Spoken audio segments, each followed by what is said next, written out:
मैं आज फिर कह रहा हूं, एक मैसेज जाता है आपकी जिंदगी में कि जिंदगी में आपकी बर्निंग डिजायर जब होती है तो प्रकृति के नियम भी फेल हो जाते हैं।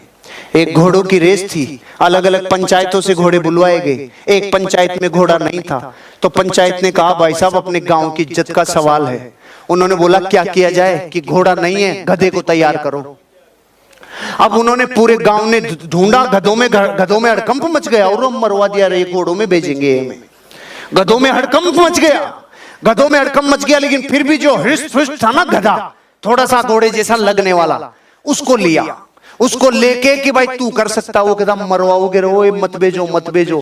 नहीं नहीं तू कर सकता है, तू कर सकता है। उसको पूरे 2 दिन का आरटीपी दे दे के बोला तू कर सकता है, तू कर सकता है, तू कर। अब इतने पंप भरते हैं तो कुछ तो फर्क पड़ता है कि नहीं पड़ता है। गधे ने बोला मैं जाएगा, मैं जाएगा, गांव की इज्जत के लिए मैं जाएगा, रेस में जाएगा, पंचायत की इज्जत के लिए पूरा लुट जाएगा, लेकिन मैं जाएगा। ओके, सरपंच तैयार, सारी टीम तैयार, और गधे को लाके खड़ा कर दिया रेसिंग की लाइन पे, और गधा बिल्कुल रेडी। लेफ्ट में देखा घोड़े, अरे बारे मर गए रे, राइट में मर गए रे बारे, कांपने लग गए पांव। अब गधा वहां तो ठीक था, लेकिन घोड़ों में पहुंचने के बाद तो फर्क पड़ता है ना। कांप रहा है, टांगे कांप रही है, और विसिल बजने वाली है। और विसिल बजने के 5 सेकंड पहले वो हुआ जिसने प्रकृति के नियम ही बदल दिए। विसिल बजने के 5 सेकंड पहले गांव के सरपंच ने गधे की पूंछ उठा के आधा किलो मिर्ची डाल दी, आधा किलो मिर्ची डाल दी। और आप कह रहे हो कि रेस का रिजल्ट क्या हुआ? अरे रिजल्ट 6 महीने तक गधा रुका ही नहीं, रुका ही नहीं, रुका ही नहीं, रुका ही नहीं। 5-6 रेस और हो गई 6 महीने में, वो रुका ही नहीं। क्यों? जिसके आग लग रही होती है ना, आग, वो नहीं रुक सकता। एक गधा भी घोड़ों को हरा सकता है जब डिजायर अपनी तड़प पे होती है। इस कहानी का मैसेज ये है, अगर जिंदगी में आप भी कुछ कर गुजरना चाहते हो, अपनी डिजायर को थोड़ा होले होले अब थोड़ा सा आंच देना चालू करो। अब सुनो कहानी व्यापारी की। अकबर के राज्य में एक दिन पूरी तरीके से खजाना खाली हो गया। अकबर के राज्य का खजाना खाली हो गया तो अकबर ने किसको बुलाता? ऐसे बुरे वक्त में किसको बुलाता अकबर? बीरबल को। बीरबल को बुलाया और पूछा, बीरबल खजाना खाली हो गया, बता क्या करना चाहिए? बीरबल ने बोला, साहब इस राज्य का एक व्यापारी है, वो ही मदद करेगा अब तो बुरे वक्त में, और कोई नहीं कर सकता। उस व्यापारी को बुलाया, व्यापारी से बोला मदद करोगे? हाँ साहब करूंगा। खजाना खोल दिया व्यापारी ने अपना। पूछा तेरे पास इतना रुपया कहां से आया रे, इतना सामान कहां से आया रे? कि कुछ नहीं साहब, मैं टैक्स को चोरी करना जानता हूं, कैसे कैसे चोरी होता है टैक्स। मैंने आप ही के जितने टैक्स थे ना, उन्हीं में से सब बचा बचू के इतना सामान इकट्ठा कर लिया। अकबर का दिमाग खराब हो गया, टैक्स चोरी करता है। सामान तो ले लिया, इसको अपने हस्तबल में नौकरी कराओ। घोड़ों का हस्तबल है ना, वहां इसको घोड़ों की लीद उठवाओ। देखो प्रकृति, उसने सब दे दिया और इतना सच्चा बोल गया, और परिणाम क्या मिला? अस्तबल। किसी को कंप्लेन नहीं, किसी से कुछ नहीं बोला, उसने संभावनाएं खोजना चालू की। अब क्या संभावना है? क्योंकि व्यापारी असली डीएनए होता है ना, व्यापारी वो संभावना खोजता है। अब उसका क्या काम था? घोड़ों की लीद उठाने का काम। 6 महीने बाद अकबर का खजाना फिर खाली। खजाना खाली, किसको बुलाता? बीरबल को। बीरबल को बोला भाई अब क्या करें, खजाना फिर खाली हो गया। बीरबल ने बोला उसी को बुलाना पड़ेगा। अरे कि उसके पास अब क्या सामान बचा है, वो तो अपने घोड़ों की लीद उठाता है। कि नहीं, वो व्यापारी है, उसको बुलाओ, मदद वो ही करेगा और कोई कर ही नहीं सकता।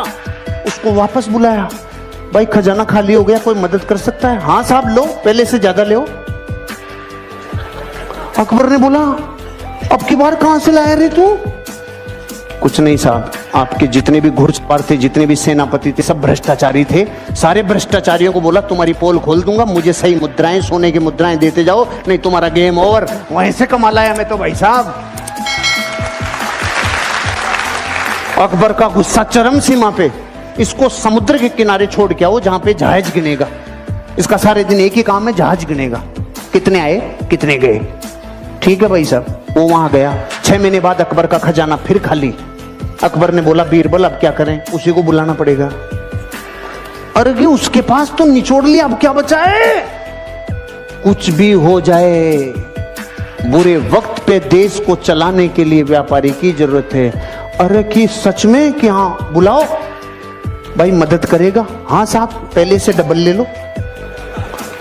अरे अब की बार कहां से लाया कि जहाज में जितने लोग आते थे, लोग इधर उधर का माल इधर उधर करते थे, सबको कह दिया राजा ने मेरी ड्यूटियां लगाई है, टाइम पे टेक दे दो, टाइम पे सामान दे दो, सारे जहाजों के ऊपर तुम्हारे ऊपर ड्यूटी लगा दूंगा, नहीं तो वहां से कमाल आया।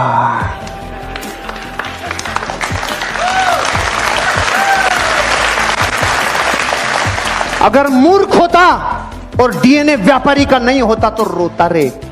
घोड़ों की लीद में से सामान निकाल लाया, जहाजों को गिनने में से सामान निकाल लाया। इसे कहते हैं धरती का असली व्यापारी, जो इंसान अपनी जिंदगी में संभावनाओं को गोबर में से भी निकाल लाए। और वो हैं करम फूटे धरती के, जिनके पीढ़ियों से कई सामान आ गए लेकिन उसने बत्ती लगा के रख दी। अपनी जिंदगी में खुद की गिरेबान में झांको, बाहर की दुनिया में जब जब झांकोगे नुकसान होगा। एक सेठ जी थे, सेठ जी हीरो के व्यापारी, दिल्ली से बंबई जाते थे, कारोबार था, 2 रात का सफर हुआ करता था। तो सेठ जी दिल्ली से जब बैठे ट्रेन में, तो एक ठग ने देख लिया, हीरो की पोटली थी सेठ जी के पास। तो ठग ने देखा आज काम लगेगा, अपन जबरदस्त तरीके से हीरो को ठग लेंगे। वो भी रवाना हो गए और दोनों वहां से रवाना हो गए दिल्ली से। दोपहर की ट्रेन थी, आराम से।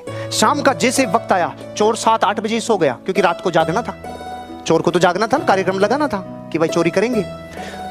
रात को लगभग 10 बजे के आसपास सेठ जी का सोने का जब समय हुआ, सेठ जी ने पोटली उठाई और सामने वाले चोर की जेब में डाल दी और सेठ जी मत सो गए। वो रात को उठाए 1 बजे और सेठ जी का सारा सामान चेक कर लिया, पोटली नहीं मिली। सुबह 4 बज गए, पोटली 4 बजे तक भी जब नहीं मिली तो सो गया। सो गया, क्या करता बेचारा, रात का थका हुआ था, सो गया। सेठ जी सुबह 5 बजे उठे, अपनी पोटली निकाली और वापस रख ली, मस्त रेस्ट पे चले गए। एक रात गुजर गई, सेम घटना दोबारा, एक रात और आनी थी।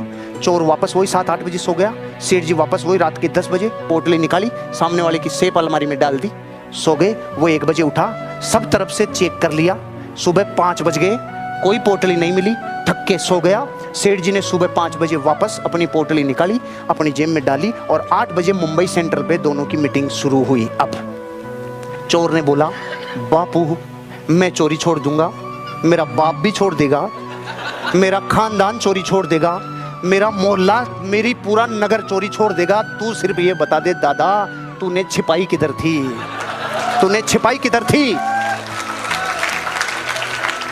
सेठ जी बोले, अरे मूर्ख, पूरा विश्व अपना सुख दूसरों की तरफ ढूंढता है रे, पूरी दुनिया सुख दूसरों की तरफ ढूंढती है, इससे ले लूं, उससे ले लूं, उससे ले लूं।